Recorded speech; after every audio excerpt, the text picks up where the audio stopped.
c'est dans l'obscurité de l'incertitude que les modèles positifs émergent. Je disais que c'est dans l'obscurité de l'incertitude que les modèles positifs émergent. Les modèles positifs émergent pour guider nos inspirations, illuminer nos chemins, nous conduire dans un droit chemin important pour notre avenir. Mesdames et messieurs, distingués invités, éminents membres du jury, par le canal de ce micro, fruit de la technologie, je vous salue. Cher auditoire, telle une sève nourricière qui traverse les parties intraveineuses d'un arbre, permettez-moi de traverser vos âmes et votre esprit, grâce à une éloquence qui prend le mentorat et avec un enchevêtrement de paroles. En ce soir, je passe en dernier. Comme vous le savez, les premiers seront les derniers et les derniers seront les premiers. Ce soir, peut-être un dernier discours et un dernier concours. On ne sait jamais. Mais vous verrez à la finale, ça c'est sûr. Mesdames et messieurs, dans un monde en perpète continuité, le développement est le socle. Certains parlent du réchauffement climatique, c'est vrai, c'est important, on ne peut le nier. Certains parlent de la responsabilité parentale, très important, parents, responsabilisez-vous.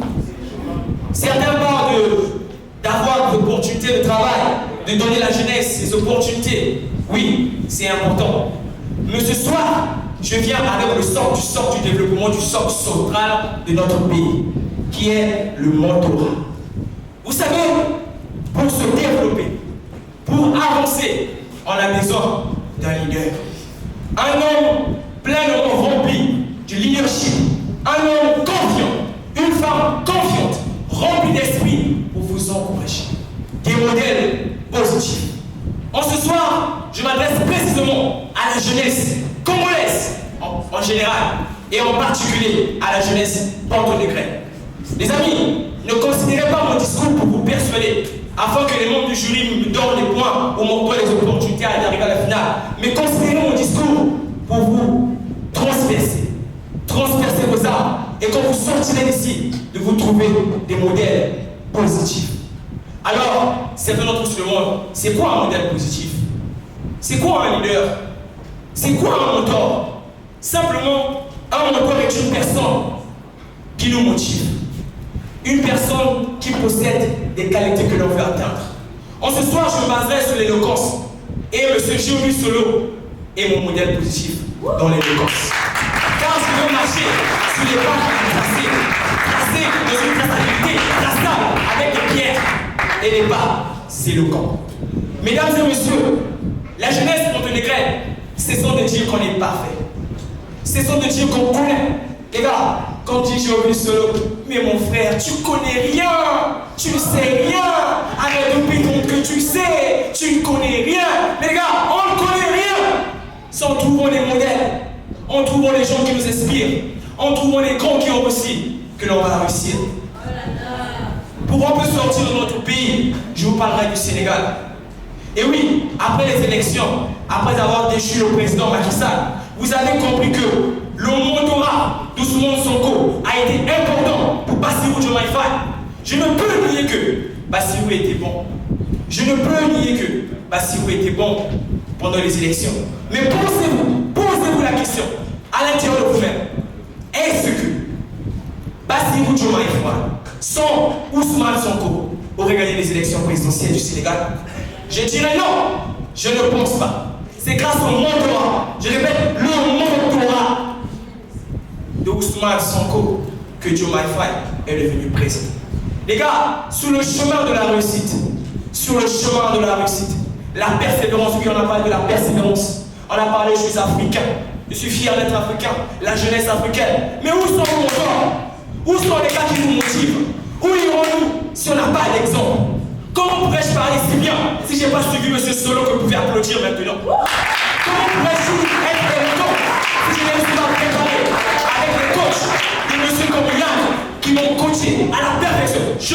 pas parfait. Je ne suis pas parfait. Mais ils m'ont coaché à la perfection. Les gars, arrêtons d'être pessimistes. Arrêtons d'être égoïstes. Je ne veux pas jouer avec les mots pour vous persuader, mais je vais dire quelque chose de vrai. Trouvons-nous des modèles positifs. Jeunes femmes, jeunes hommes, il est temps que les gens reconnaissent la jeunesse africaine. Il est temps que les jeunes parlent du Congo-Brazzaville, un pays tant négligé par sa jeunesse. Il est temps que les gens remarquent notre pays, même si c'est plus petit que les RDC. Mais on est fiers de ça. Et qu'on en reconnaisse qu'on a une jeunesse puissante qui veut l'impact. Et pour cela, il n'y a qu'un seul chemin. Trouvons-nous des mentors. Trouvons-nous des leaders. Trouvons-nous des coachs. Trouvons-nous même des dieux, si on peut dire. Il n'y a qu'un seul Dieu. Ça, c'est vrai. Trouvons-nous des dieux, je disais. Trouvons-nous des gens qu'on va suivre derrière.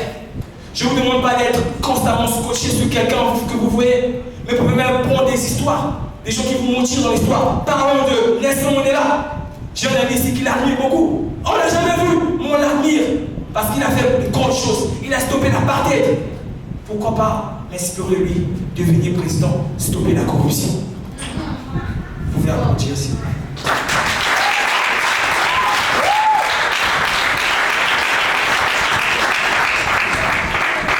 Pour prendre notre exemple du mentorat, je vais vous parler de Jésus-Christ. Vous savez, l'homme qui a la réincarnation du leadership en lui, lui qui était 100% Dieu, 100% humain, est venu sur la terre, mais s'est fait comme mentor son Dieu le Père. Et oui, il a dit aux ses apôtres, marchez comme je marche, mais fiez-vous à mon Père. Il ne s'est pas s'auto-proclamé était bon, non, mais il a donné la place et le pouvoir à celui qui le mentorait. Jeunesse congolaise, jeunesse monténégrine, méfiez-vous de l'égoïsme, méfiez-vous, méfions-nous, parce que lorsqu'on s'auto-proclamera que l'on est bon, on n'arrivera à rien. On restera sur nos bancs, assis sur des bancs, bien rangés dans les classes, sans rien fournir et rien pouvoir donner. Mesdames et messieurs, je veux pouvoir chuter avec une citation de Jovi Solo, ou peut-être de Monsieur Jovi Solo, excusez-moi, qui disait « Un homme sans père ». Je disais « Un homme sans père ». Un enfant sans père est comme une personne sans mentor. Car sans père, on n'a pas de repère. Un enfant, pour avoir plus d'opportunités de réussir, il a besoin d'un père sévère. Car en ayant un père sévère, on persévère. Les gars, persévérons. Mais n'oubliez pas une chose.